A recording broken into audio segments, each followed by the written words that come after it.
We're in your American history in chapter 10. We're going on to sections 2 and 3 in this video, talking about the westward expansion that strengthened our nation during this time and the bolder foreign policy. So we're going to be talking about the times during the end of Madison's presidency onto Monroe's and all the way onto John Quincy Adams, over 3 presidents here. So we're going to talk about the pioneers moving west after the War of 1812 and how these new states had developed and the frontiermen's call for internal improvements. It was as these people moved west, they needed roads, they needed improvements to be able to farm and get their goods to the East Coast, right? So, and onto the bolder foreign policies, and we're going to find out a special policy here dealing with the countries of Latin America, which is called the Monroe Doctrine. So let's begin. The pioneers moved west. Where was west? Well, it was beyond the Appalachian Mountains at this time, and many Europeans were looking for these new opportunities as going into Kentucky, into Tennessee, towards the west. Native American threats under this time were under control, The Native Americans had been subdued after the War of 1812 at this time. And many hoped to escape economic depression by going into this new land and starting new lives. In the South, cotton production expanded with the need of new land too. So a lot of cotton producers that were actually using up some of their land at this time for cotton wanted new land. And they would expand too onto the west over the Appalachians. Many desired to own their own land at this time and coming from different countries because there was limitless opportunity. That means there was lots of opportunity for people to come, especially from Europe, to own their own land, which they could never do in Europe. But this rugged journey through the Appalachian was hard, and they used horses and oxes with these covered wagons, and they needed flatboats on the rivers. So it was very harsh. A harsh time. They didn't have the roads we have now and the vehicles we had now, but coming in, they knew as they went through, if they get through this time, and a lot of people during the move west would have problems, with not only sicknesses and such coming through, but problems with losing a lot of their horses and oxen and stuff through the mountains and coming in and onto looking to some hardships and just starting up again. New states happened at this time. The population doubled from 1810 to 1820. 4 new states. We have Indiana, we have Illinois. These 2 states would become state. These 2 onto Mississippi and Alabama. So 1, 2, 3, 4. Missouri wasn't a state yet, neither was Louisiana. But during this time, this will go on to the Democrat Republican for Monroe and the Independent Republic for John Quincy Adams later on when we have later on. I actually put this here as a little bit advanced, but we'll talk about that. And these are electoral votes. But I just wanted to put this here and seeing we have Indiana, Ohio. Oh, we have Ohio's already. We have Indiana, Illinois, Alabama, Mississippi. Indiana 1816, Mississippi 1817, Illinois 1818, and Alabama 1819. New states. The frontiersmen had a call for internal improvements. They needed roads, right? The first road would be the Cumberland Road, and this would give them better transportation because the pioneers, they were urgent to get west, and they needed to have help in going interstates on these roads, first interstates, right? And the freight rates were extremely high for crops going through the mountains. So they had the freight rates, they had all these things going on. They had to get their supplies, so they looked for government help. So basically when they got to where they founded their homes, They needed some way so that they could get their crops to market and get their goods to the market that was on the coast. So the National Road was formed in 1811 to 1818. This Cumberland Road was our first national interstate road. And it would connect Cumberland, Maryland to Wheeling, West Virginia at first. So we see from Cumberland, Maryland, as we go here, Cumberland, Maryland, here's Maryland. As we go through from Cumberland, Maryland, right here's Cumberland, onto Wheeling. This just is short, it's like a 130-mile stretch.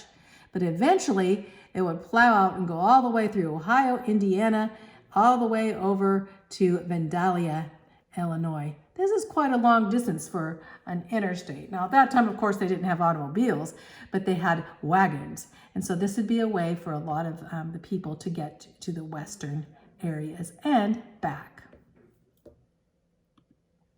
The bonus bill. Okay, the bonus bill was actually during President Madison. So this is before Monroe. It's the end of Madison as president.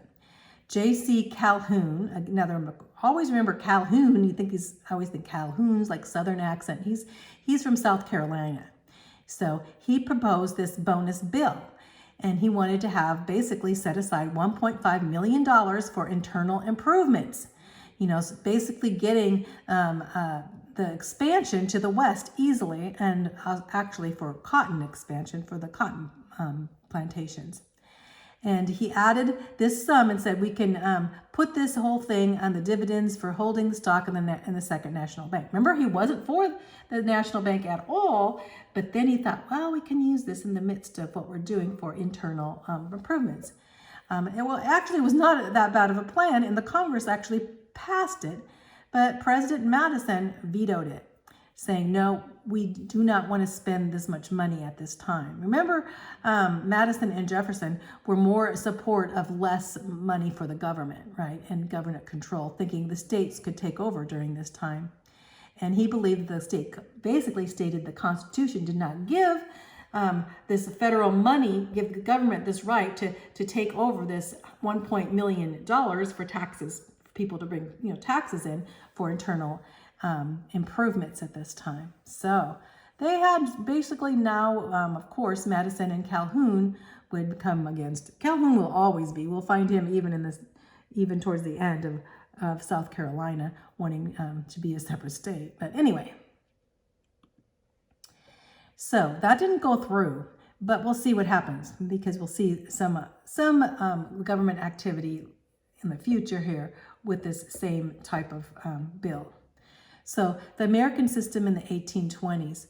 Well, we have another guy, Henry Clay. Remember Calhoun? Always think of Calhoun and Clay, Calhoun of South Carolina, and we see Henry Clay of Kentucky. No, anyway, so Henry Clay, Southerner from Kentucky, and he thought, well, we can fix this in some way. The Congress will levy high protective tariffs, remember, with proceeds used for internal improvement.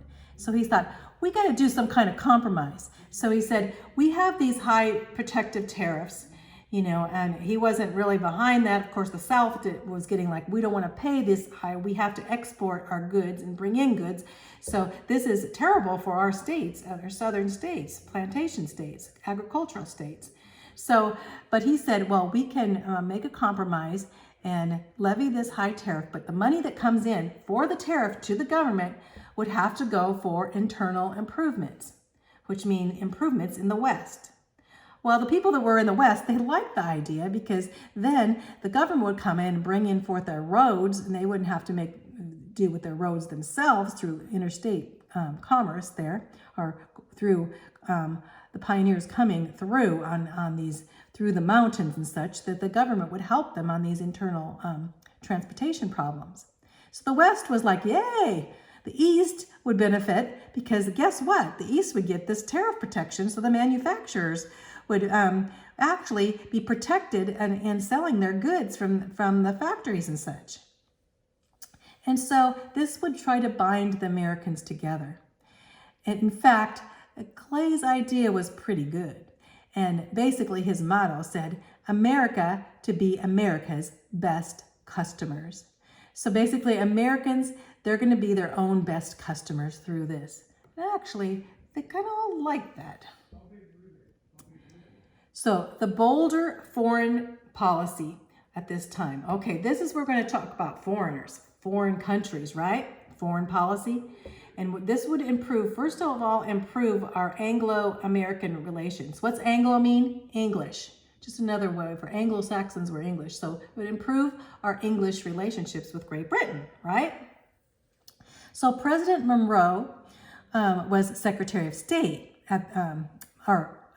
President Monroe's Secretary of State was John Quincy Adams. There's a young picture of him. Looks a lot different than when he was president, huh? So, but that's John Quincy Adams and his younger age at this time. So he held the strict policy with England to prevent war at this time, and America won the respect of the nations. So here we have his Secretary of State, John Quincy Adams. At this time, he lived 1767 to 1848. He put forward what was called the Rush-Bagot Agreement of 1817, and it was signed by Great Britain and the United States. What this did was a disarmament for Great Britain on the Great Lakes and Lake Champlain in the north towards Canada, and also put forth the United States-Canadian border would be demilitarized at this time. So also with the border, the 49th parallel, but we're talking about basically saying on our borders, we had these forts that were Great Britain that could possibly bring us into another war. So basically saying you need to disarm the Great Lakes area and Lake Champlain so that we know that you're not ready to start another war, right? So this was the Rush-Bagot Agreement. It was disarmament of Great Britain. The second thing he did was that 49th parallel. I talked about that earlier. And it was a border between the United States and Canada, and to set this border through Lake of the Woods to the Rocky Mountains. So we'd have this 49th parallel to know exactly where our border would be with Canada. Now, Canada at that time was controlled by England, so this had to go through Great Britain in deciding this parallel. And so also American fishing rights in Newfoundland, where Americans had been fishing towards Canada and Newfoundland, and they allowed these fishing rights there. America also would be able to occupy the Oregon Territory. As part of the territory then was controlled by Great Britain. So this is a big deal because it would lead to us basically coming in and taking in the Oregon Territory. And it also would set the border between us and Canada that's even now today. So these are big things that John Quincy Adams did. Spain yields territory to Florida. Of course, then we had the problem of Florida. As you see in this map, we have Florida, and we have two. We have East Florida, which is this portion, and we have West Florida. Of course, West Florida is going to be the Panhandle, which is, onto Pensacola, and even controlling the territory of New Orleans would be considered West Florida at the time. We had West Florida and East Florida. All of Florida was controlled at this time by Spain. So there was constant trouble because the boundary was not set in this West Florida. Like, where's the boundary between the United States and Spain? East and West Florida were divided at this time, as it says, and the United States had claimed West Florida because they had the Louisiana Purchase from France and said, really, this area of West Florida is in the Louisiana Purchase. So, but Spain said, no, we never gave it to France. France didn't have it to give away. Well, they said, we knew that you had. So they had an argument between Spain and the United States saying that they had acquired this area with the Louisiana Purchase from Napoleon, who was in France, right? So the Americans were settled there in West Florida too. It was full of Americans, not Spanish. They were mainly Americans settled there. And so West Florida started to revolt in 1810. That's when President Madison, before President Monroe, and they proclaimed this area, which would be West Florida area, as part of the United States. And the war the War of 1812 then seized all of West Florida. As we know, what happened? Do you remember what happened in New Orleans during the War of 1812? Yes, we did. As England came in the War of 1812 up towards the Mississippi Delta there in New Orleans to take over that area of our country. We have the Battle of New Orleans, which was spectacular for the United States under Andrew Jackson at that time. And basically he had a volunteer army of a bunch of sharpshooters from Tennessee and Kentucky, and some pirates joined in and such, and they all joined in to fight against the British. The British came in, just lined up, like 2,000 of them at a time, just coming in, all these thousands of them at a time, and they just shot them, and they ended up 2,000 British soldiers died, and only, you know how many Americans died during this time? You think of 2,000 British soldiers died. There were only 13 Americans that died. So it was a great victory. So this great victory, as Andrew Jackson went to Florida, he actually overtook Pensacola in this area of Florida. So they're saying with Spain, we have this is our country. This area is our country. It's not, does not belong to Spain. And so, and then East Florida, this area was very, it was controlled by Spain, but it was full of a lot of fugitive slaves, roving Indians, smugglers, and pirates.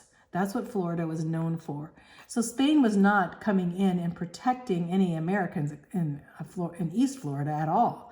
It was an area that you'd be afraid to go and live because of what was going on. As for any fugitive coming from America would go to Florida and say, oh, we're safe here. The Spanish were not controlling the violence in that area at all.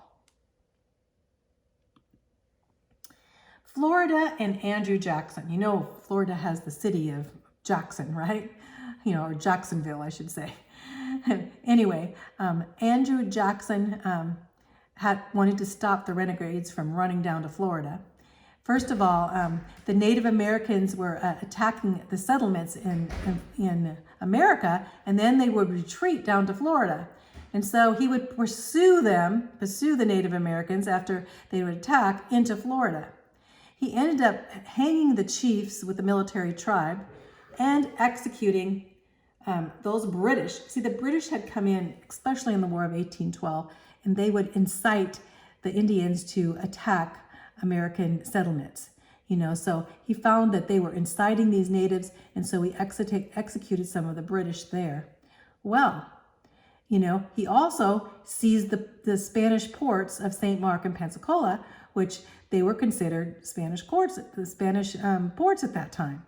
So now, most of people, of course, consider Jackson a hero in America. Of course, after the Battle of New Orleans, he was like a spectacular hero when they found out that only 13 Americans died with over 2,000 British soldiers. You know, and what a victory, right? So most considered him a hero, but he antagonized Britain, of course, especially executing the British for inciting natives. And he also antagonized Spain coming in and taking over the Spanish port. So we had two countries that were going to possibly get very angry with us, maybe even go to war with us, right? At this time again. But Britain ended up making no formal protest. You know why? They saw what Andrew Jackson did when they lost 2,000 British soldiers, right? So Britain said, I think we'll just let, whatever. They took over the British there from inciting these. We're not going to get involved, so. And then, of course, Spain was upset about Jackson's invasions. So what happens next? Let's find out. The Secretary of State, John Quincy Adams again, he upholds Andrew Jackson's decisions, which is quite a deal. They had totally different personalities. John Quincy Adams, of course, came from a very Christian background, and he had been involved, in being, as for different offices, for the United States and such, just totally different person than Andrew Jackson, of course. And Andrew Jackson did not really become a Christian to the end of his life. So he was basically a military leader, right? So we'll go on to what happens, because Andrew Jackson will become president after John Quincy Adams, and they'll run against each other. But at this time, John Quincy Adams upheld and said, Andrew Jackson is right. So he said, Spain must either decide to give up Florida, or they must bring in troops and start controlling Florida, because the Floridian area is a mess and it's dangerous. And so Jackson going in and pursuing those renegades that were actually, coming in and taking advantage of American citizens. So he said, if not, we'll probably have to end up taking Florida by force. Well, John Quincy Adams knew that the Spanish were not ready to go to war against the United States. And another thing, they thought possibly they could start another war with Great Britain, as Great Britain might come in and say, oh, we want to be involved in this. So instead, John Quincy Adams says, we will pay the citizens, the Spanish citizens in American territory, up to $5 million for all. And so Spain looked, wow, okay, we don't really want Florida that much. So they decided, just like France did, Napoleon, to give up the state of Florida. So they gave it up by the payment that they received. And so Spain, it was called the Transcontinental Treaty, was bound between Spain and the American territory to the Pacific Ocean, in fact. So they had bound Spain in the midst of this American territory, and Spain also had gave up any claims to the Oregon territory. But Spain decided to hold on to Texas and on west to Texas so far, holding on to California and such too. So we gained land, especially the state of Florida, because of John Quincy Adams dealing with the Spanish. So here it says, Secretary of State John Quincy Adams there, he saw the opportunity in Jackson's insubordination. Really, Jackson didn't have the right. He was never told to go down there and make havoc. But he capitalized on Spain's weaknesses with some brazen, I should say, and diplomacy. John Quincy Adams was probably one of the greatest diplomatic, along with Monroe, but John Quincy Adams was very much a diplomat. So what happens from this whole thing comes into what's called the Monroe Doctrine. Okay, President Monroe is president now, right? Madison, we have the era of good feelings, and Monroe's president, and of course, John Quincy Adams, I should say, is his Secretary of State. And so now we have, Madison's not president, we have Monroe president. This is what happens. So we find that Spain, of course, held colonies in North and South America. Not only Florida, they were holding colonies in these South American countries all over, where there was all kinds of political turmoil due to Spain's strict, undemocratic control of Native Americans and Creoles. Basically, they were saying, Spain was trying to control these countries. They were ruling as a king would rule and coming in, and these countries were deciding to rebel against Spanish rule in South America. They were resentful of Spain's control, and there was much discontent in South America, in Latin countries. Not only South America, but Central America. Let's say the Latin Americas. We're going to call this the Latin Americas. Many of these countries fought for independence, and they won. There were great heroes in Latin America winning for independence. In 1822, practically all, there are a few nations still of Spanish, of the Spanish colonies they had there that were still, but most of them had won their independence.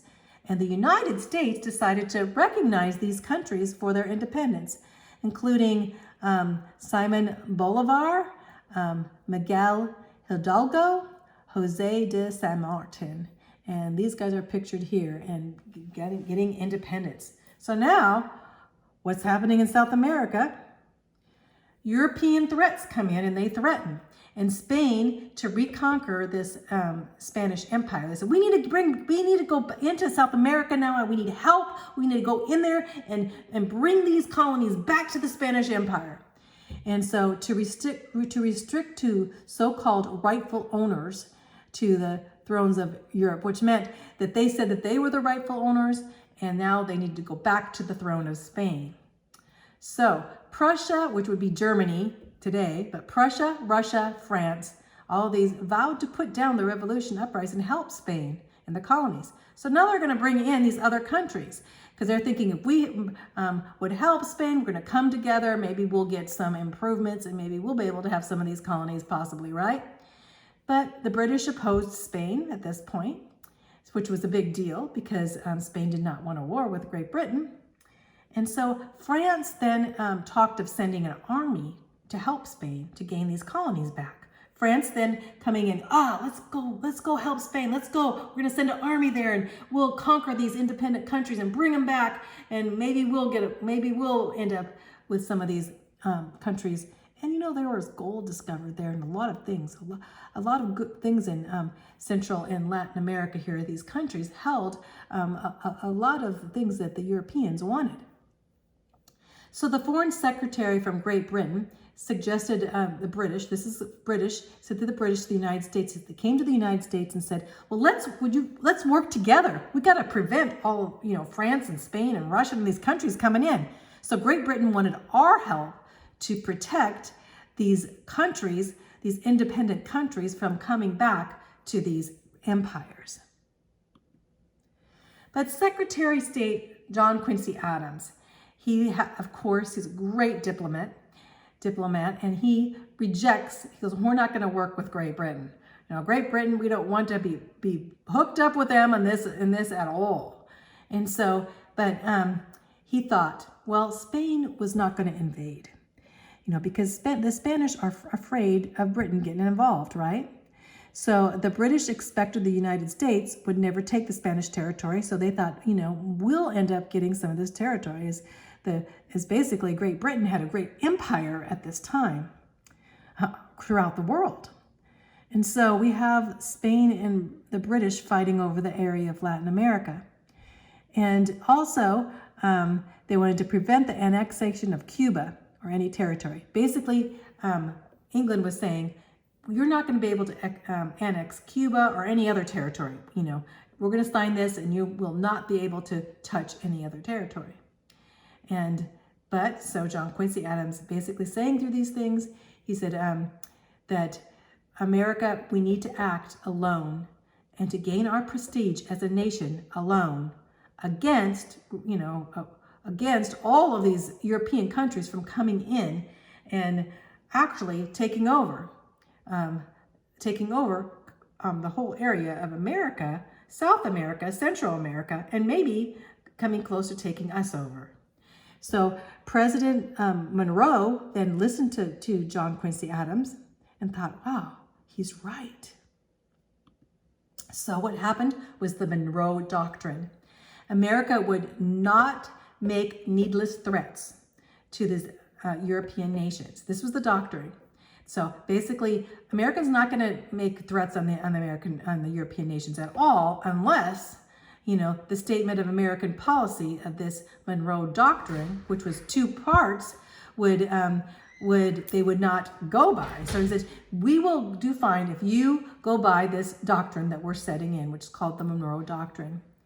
So the doctrine said it pledged not to interfere with European affairs that did not concern, but would stay out of the affairs of existing colonies of Europe. So he said, we're not going to interfere with any European affairs that are on colonies right now, the colonies that are controlled there in Europe as of now. But the American continents were not to be considered as subjects for future colonization of the European powers. This is a big, big deal. Basically saying we should consider any attempt on their systems, if you're coming in and attempting these newly independent nations in any portion of this hemisphere, as dangerous to our peace and safety. Said, you European countries come in and try to control these independent nations. America will step in and help them because we consider you coming in and taking over these countries close to us as dangerous to us. Monroe Doctrine, that we would protect. We were going to protect these Latin American countries. The significance of the Monroe Doctrine is a big deal because Adams and Monroe, they didn't really recognize the long-lasting significance of this as it even comes in today. The Monroe Doctrine goes through history. Most European nations at that time did not have the power to go against this whole stance, so they recognized the Monroe Doctrine. And Europe decided to stay out of Latin America for a time, of course, but more out of fear because of the British Empire taking a stand with America.